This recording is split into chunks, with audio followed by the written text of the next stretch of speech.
अधिपतीने शब्द पाळला. आपल्या शाळेवरची टांगती तलवार त्यांनी दूर केली. तू अधिपतींमध्ये शिक्षणाची गोडी निर्माण केलीस ना, त्याबद्दल तुझे विशेष आभार. काय ना, अधिपती एक हुशार माणूस आहे. त्याला त्याला जर शिक्षणाची जोड मिळाली ना, तर खरंच काहीही करू शकतात ते. बाळा, तुझ्या बाबांचा खूप अभिमान वाटतोय मला. आज खूप मोठं काम केलंय त्यांनी.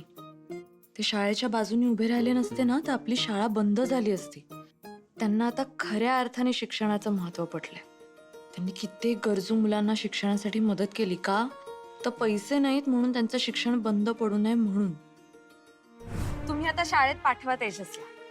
अहो पण पैसे नाहीत आमच्याकडं. त्याची काळजी करू नका तुम्ही. आमची शाळा आहे, आलं काय लक्षात? त्याचं शिक्षण पूर्ण करतो आम्ही आणि मोफत करतो.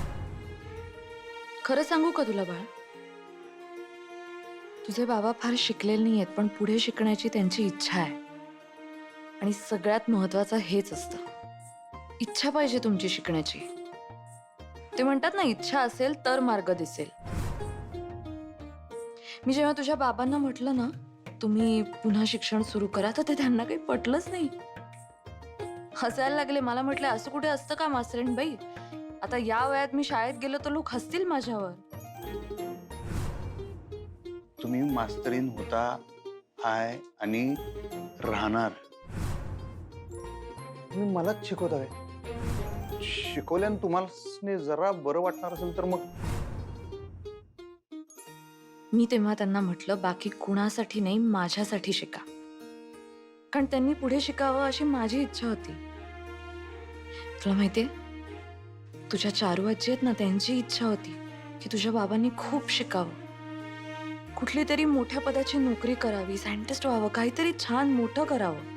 पण काही कारणामुळे त्यांचं 9वी पर्यंत शिक्षण झालं आणि पुढे ते नाही शिकू शकले. पण केवळ माझ्या शब्दाला मान देऊन त्यांनी पुन्हा शिक्षण सुरू केलं.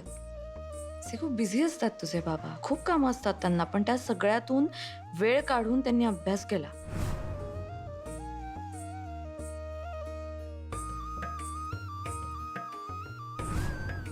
मी त्यांची घरी शिकवणी घ्यायचे तेव्हा मला इतके हसवायचे. अभ्यास बाजूला राहायचा आणि आम्ही दोघं हसतच बसायचो.